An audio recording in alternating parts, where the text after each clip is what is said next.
ان للمتقین عند ربهم جنات النعیم افنجعل المسلمین کالمجرمین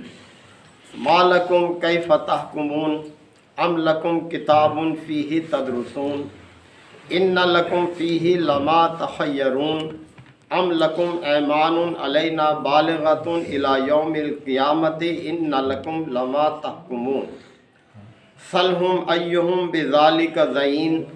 ام لہم شرکاء فلیأتوا بشرکائہم ان کانوا صادقین یوم یکشف عن ساق ویدعون الی السجود فلا یستطیعون خاشعۃ ابصارہم ترہقہم ذلہ وقد کانوا یدعون الی السجود وہم سالمون۔ صدق اللہ مولانا العظیم۔ ذرا سورہ القلم کے یہ دوسرے رکوع کی ابتدائی آیات ہیں، مکی دور سے تعلق رکھنے والی آیات ہیں کہ جس میں کفار مکہ شرک میں مبتلا تھے اور وہ اہل ایمان کو طعنہ دیا کرتے تھے کہ دیکھو تم ہمارے معبودوں کو برا بھلا کہتے ہو، لہذا ہمارے معبودوں کی مار ہے تم پر کہ تم تنگ دست ہو اور ہم خوشحال ہیں۔ اس کی وجہ یہ ہے کہ ہمارے معبود ہم سے خوش ہیں۔ یہ مشرکین اللہ کے تو منکر نہیں تھے، لیکن اللہ کے ساتھ دوسری ہستیوں کو شریک ٹھہراتے تھے اور کہتے تھے کہ یہ خوش ہوں گے تو اللہ خوش ہوگا، آخرت کا یقین نہیں رکھتے تھے۔ تو اسی حوالے سے اللہ تعالیٰ نے ان آیات میں بات بیان فرمائی ہے، فرمایا کہ ان للمتقین عند ربہم جنات النعیم، یقیناً یعنی کوئی شک نہیں اس میں کہ متقین کے لیے ان کے رب کے ہاں نعمتوں بھری جنت ہے، یعنی ایسی نعمتیں جن کا تصور کسی نے آج تک نہیں کیا ہوگا، وہ ہیں متقین کے لیے، یعنی وہ لوگ جو اللہ سے ڈرنے والے ہیں، اللہ کی نافرمانی سے بچنے والے ہیں، ان کے لیے جنت میں نعمتیں ہی نعمتیں ہیں اور اس کے علاوہ وہ کسی کے لیے نہیں ہے۔ افنجعل المسلمین کالمجرمین، تو کیا ہم اطاعت گزاروں کو مجرموں جیسا کر دیں گے، یعنی دونوں کا انجام ایک جیسا ہو جائے؟ یہ اللہ کے نظام عدل کے خلاف ہے۔ اللہ تعالیٰ کے ہاں انعامات کے مستحق وہی ہوں گے جو سر تسلیم خم کرنے والے، جو اطاعت گزار ہیں اللہ تعالیٰ کے، رہے وہ جو مجرم ہیں تو وہ دنیا میں عیش کر لیں، اللہ تعالیٰ سب کا رب ہے، سب کو دے رہا ہے، لیکن یہ ان کو جو فراوانی ہے اس وقت دنیا میں، اس بات کی علامت نہیں ہے کہ اللہ ان سے خوش ہے، اور اگر کوئی آخرت ہوئی بھی صحیح تو وہاں بھی انہی کے لیے ہوگا سب کچھ، ایسا ہرگز نہیں ہے۔ ما لکم، کیا ہو گیا ہے تمہیں، یعنی ہے غلط باتیں بنانے والوں تمہیں کیا ہو گیا ہے؟ کیف تحکمون، یہ کیسے حکم تم لگاتے ہو، کیسی بے بنیاد باتیں تم گھڑتے ہو؟ ام لکم کتاب، کیا تمہارے پاس کوئی ایسی کتاب ہے فیہ تدرسون جس میں تمہیں یہ باتیں پڑھتے ہو؟ جو باتیں تم بنا رہے ہو ان کی بنیاد کیا ہے؟ کیا تمہارے پاس کوئی ایسی کتاب ہے اللہ کی نازل کی ہوئی جس میں تمہارے لیے ہی نعمتیں جو اللہ نے مخصوص رکھی ہوں؟ ان لکم فیہ لما تخیرون، کہ تمہارے لیے وہی کچھ ہوگا جو تم انتخاب کرو، جو تم چاہو،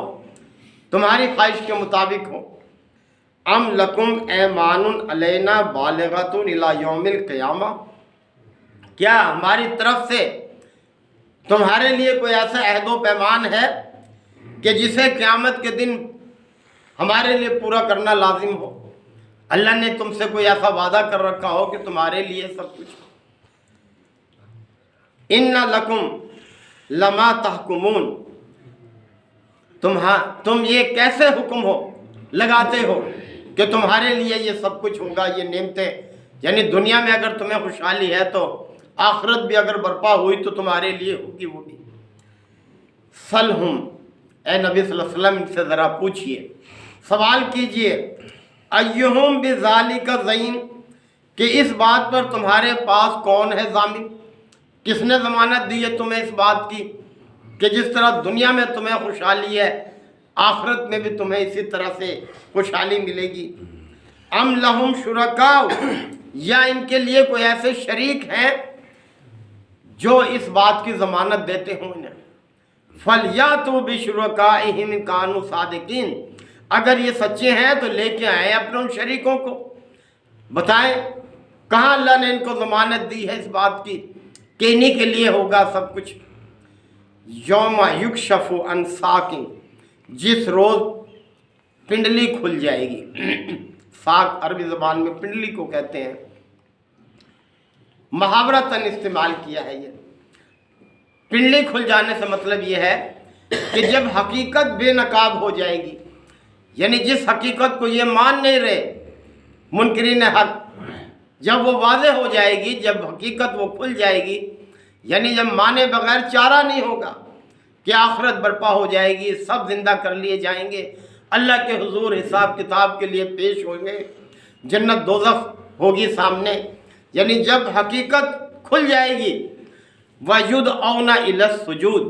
اور سجدے کے لیے بلایا جائے گا۔ اب یہ بھی ایک مظاہرہ اللہ تعالیٰ آخرت میں کرے گا کہ لوگوں کو سجدے کے لیے بلایا جائے گا۔ تو جو لوگ اطاعت گزار تھے دنیا میں وہ تو اس وقت سجدے میں گر جائیں گے، لیکن جو آج اللہ کے منکر ہیں، باغی ہیں، سرکش ہیں، وہ ایسے ہوں گے کہ گردنیں اکڑی ہوں گی، وہ سجدے میں نہیں گر سکیں گے، اور اس طرح سے چھٹ جائیں گے لوگ، اطاعت گزار اور مجرم پہچان لیے جائیں گے اس مظاہرے سے۔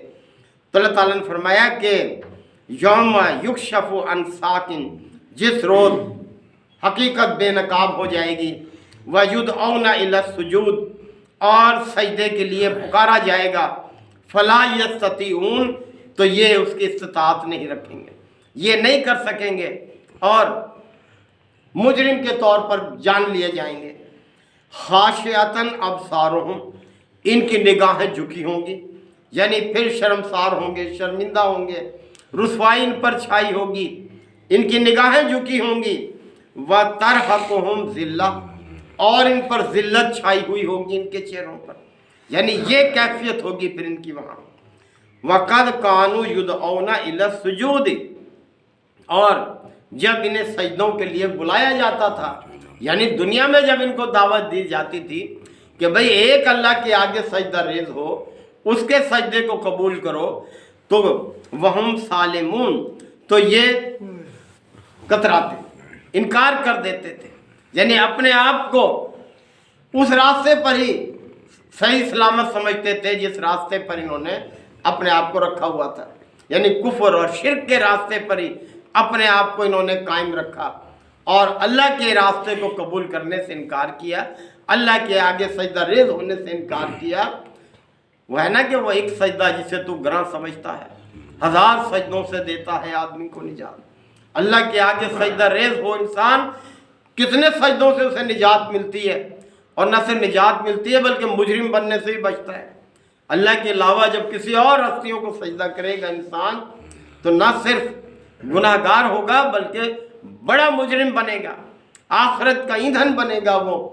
جہنم کا ایندھن بنے گا۔ تو اس لیے فرمایا کہ یہ ساری باتیں ان کے حوالے سے کس غلط فہمی میں تم لوگ مبتلا ہو، اصلاح کر لو،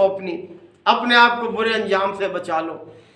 اور غلط فہمی میں رہو گے تو پھر دنیا بھی اور آخرت بھی دونوں برباد ہے۔ تو یہ ہے سلامتی کا راستہ، یعنی اسلام جو ہے یہ سلامتی کا راستہ ہے، دنیا میں بھی اور آخرت میں بھی سلامتی ہی سلامتی ہے۔ اسی طرف دعوت دیتا ہے یہ قرآن مجید، انسانوں کو ہدایت کی طرف رہنمائی دیتا ہے۔ اللہ تعالی ہم سب کو آیات سے رہنمائی حاصل کرنے کی توفیق عطا فرمائے۔ وآخر دعوانا الحمدللہ وکفا وسلام علی عبادہ الذین اصطفیٰ۔ ربنا آتنا فی الدنیا حسنہ وفی الآخرۃ حسنہ وقنا عذاب النار وادخلنا الجنۃ مع الابرار یا عزیز یا غفار رب العالمین۔ اللہم انک عفو کریم تحب العفو فاعف عنا اللهم من أحييته منا فأحيه على الإسلام ومن توفيته منا فتوفه على الإيمان يا شافي الأمراض اشف مرضانا ومرضى المسلمين يا قاضي الحاجات اقض حاجاتنا وحاجات المسلمين اللهم انصر الإسلام والمسلمين ربنا تقبل منا إنك أنت السميع العليم وتب علينا إنك أنت التواب الرحيم صلى الله تعالى على خير خلقه محمد وآله وصحبه أجمعين الحمد لله. شکر